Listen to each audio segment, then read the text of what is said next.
Hi students, myself Babita Matthew. Today we are going to discuss about the topic post-teen pregnancy or post-maturity. Definition: pregnancy which has passed beyond the expected date of delivery is called a prolonged or post-dated pregnancy. A pregnancy continuing beyond 2 weeks, that is beyond 42 weeks of the expected date of delivery, or more than 294 days is called post-maturity or post-teen pregnancy. So normally pregnancy is 38 to 40 weeks. Up to 42 weeks also we can wait, but after 42 weeks it is known as post-teen pregnancy. Etiology of post-teen pregnancy: wrong dates, that is due to inaccurate LMP, that is after the first delivery. Sometimes women may not have the regular periods due to the breastfeeding, so they will not have the aware of the menstruation and they become pregnant, so they don't know the actual LMP, so that is an inaccurate LMP. Biological variability, that is hereditary. It may be seen in the family, that is in the parents may have the history of the post-teen pregnancy. There is a chance of siblings to have the same. Then maternal factors, that is primary parity, previous prolonged pregnancy, sedentary habit and elderly multi-parent. Fetal factors such as congenital anomalies, that is anencephaly, with abnormal fetal hypothalamic pituitary axis and adrenal hypoplasia, and diminished fetal cortisol response. So next is placental factors, that is sulfatase deficiency, that is causes the low estrogen level. So these are the main etiological factors, that is wrong dates, that is wrong calculated age, biological variability, maternal factors, fetal factors and placental factors. Next we can see how can we diagnose this as the post-teen pregnancy. We have to take the menstrual history. We already explained they do not have the mutation after the first delivery. That is we have to take the proper menstrual history and suggested clinical findings, that is weight record. We have to check the weight record, that is regular periodic weight checking reveals a stationary or even falling weight. So if the mother weight is falling weight, that is suggestive of post-teen pregnancy. And girth of the abdomen, it diminishes gradually because of diminishing liquor when the liquor amount is reduced. So actually early after the 8th month, the amniotic fluid volume is reduced to from 1000 to 800. So if it is post-teen, again the liquor amount will be diminishes. Then so the abdominal girth will be diminishes. And history of false pain, so patient have the false pain. False pain means without contraction patient may have the pain. Then the irregular pain, that is appearance of false pain followed by its subsidence is suggestive. And obstetric palpation, the height of the fundus, size of the fetus and hardness of the fetus bones can be seen, that is the uterus height will be reduced and size of the fetus which can be palpated and can be hardness of the skull bones can be feel. And as the liquor amount diminishes, the uterus feels like a full of fetus. Full of fetus means uterus നിറഞ്ഞു നിൽക്കുന്നതായിട്ട് നമുക്ക് feel ചെയ്യുന്ന parts കൃത്യമായിട്ട് feel ചെയ്യുന്നതായിട്ട്. അതാണ് main feature of the പോസ്റ്റ്-teen pregnancy, that is full of fetus. Is a feature usually associated with post-maturity. And internal examination, while a right cervix is usually suggestive of fetal maturity, and to find an unripe cervix does not exclude maturity. And feeling of hard skull bones either through the cervix or through the fornix usually suggests maturity. So we can feel the from the by the cervix cervical palpation, we can feel the hard skull bones. Then investigation such as assessment of fetal maturity done such as sonography. Estimation of gestation age by early first trimester, and ultrasound is more accurate than the LMP. So we can do the ultrasonography to check the gestational period. Then amniocentesis can be done to check for the maturity, and straight X-ray abdomen. And doing the straight X-ray abdomen, we can see the thickness and density of the skull bone. Shadow also can be appear, and appearance and density of ossification center in the upper end of the tibia. It can be seen from 38 to 40 weeks, and lower end of the femur by 36 to 37 weeks, and are taken together to assess the maturity. So by the straight X-ray abdomen we can do the assessment.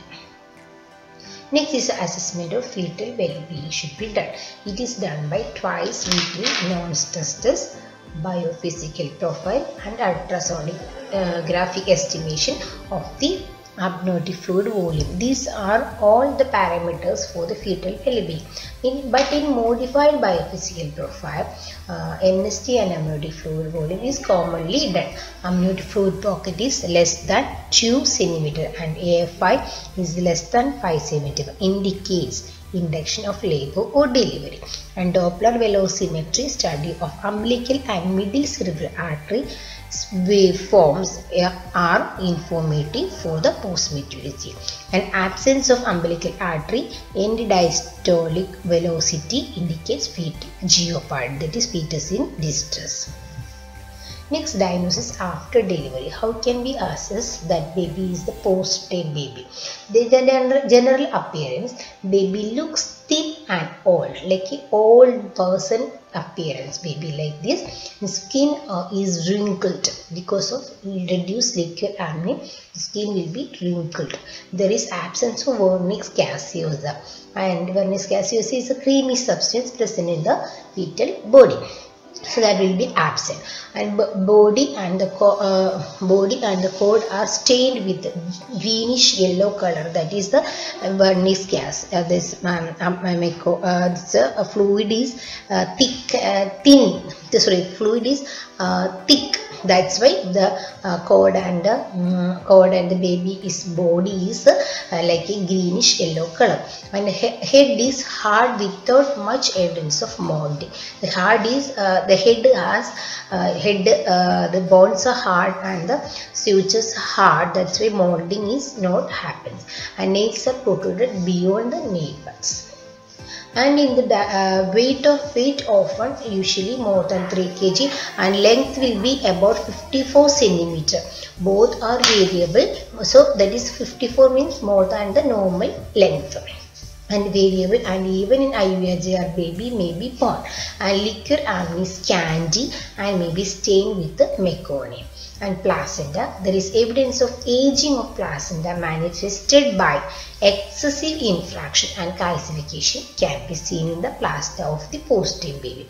And cord, there is diminished quantity of Watson's jelly. Watson's jelly is a jelly type substance covered in the umbilical cord. So diminished quantity of Watson's jelly which may precipitate cord compression. That's why there is a chance of cord compression, more chance of cord compression. Then what are the complications? Fetal, during pregnancy there is a diminished placental function, oligohydramnios and meconium stain liquor can be seen. These lead to fetal hypoxia and fetal distress due to this meconium stain and oligohydramnios. Fetal may have the complaints of hypoxia and fetal distress.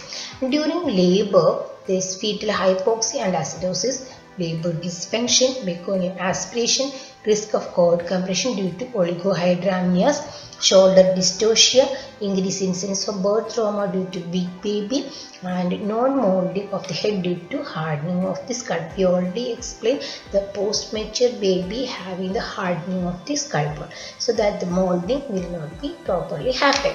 The increased incidence of operated area. These main clinical feature of postpartum pregnancy is dysmaturity and macrosome. Macrosome means big baby. Then following birth, what are the complications? Chemical pneumonitis, atelectasis and pulmonary hypertension are due to meconium aspiration.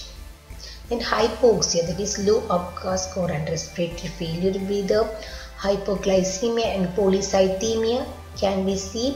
And increased neonatal admissions, NICU admission can be is most usually occur because of these complications. And perinatal morbidity and mortality is calculated in terms of stillbirth.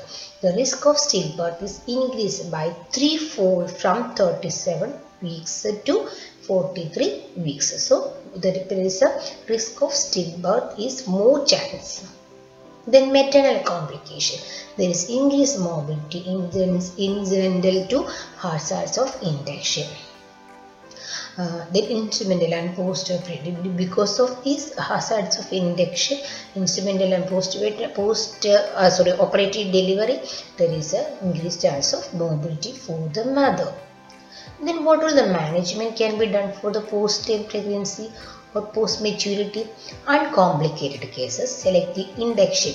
In this regime, the pregnancy may be allowed to continue till spontaneous onset of labor. So fetal surveillance is continued with a modified biophysical profile twice a week. Then routine induction. So the expected attitude is extended for 7 to 10 days.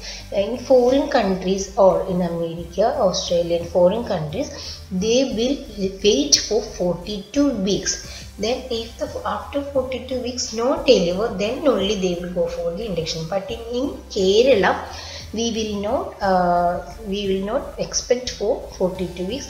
We usually go for induction in 39 or 40, 39 to 40 weeks. Okay. Then induction. How can we done the induction? In previous class we already discussed about the induction. So in induction, if the cervix is favorable, that is all ripe. We already showed in the induction of labor what is ripening of cervix. So induction is to be done by stripping of the membrane or by low rupture of membrane. The liquor is found clear. So the membrane is liquid clear. Then only oxytocin. We already told in the induction of labor.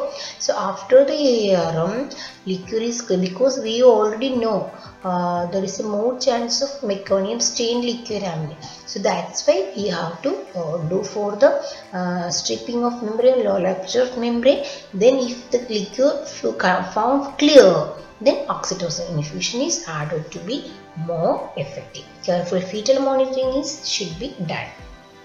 Then if the cervix is unripe, it is made favorable by vaginal exam, administration of prostaglandin E2. We already explained in the induction of labor medical method. So prostaglandin E2 is given for the ripening of the cervix.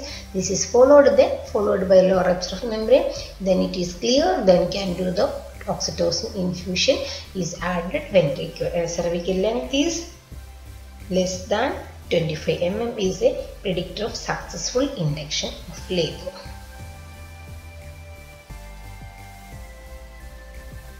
In complicated group, that is associated complicated factors, that is we have to go for the elective cesarean section. Is advisable when post-maturity is associated with high risk factors like elderly primary gravida, pre-eclampsia, RH incompatibility, fetal compromise or oligohydramnios.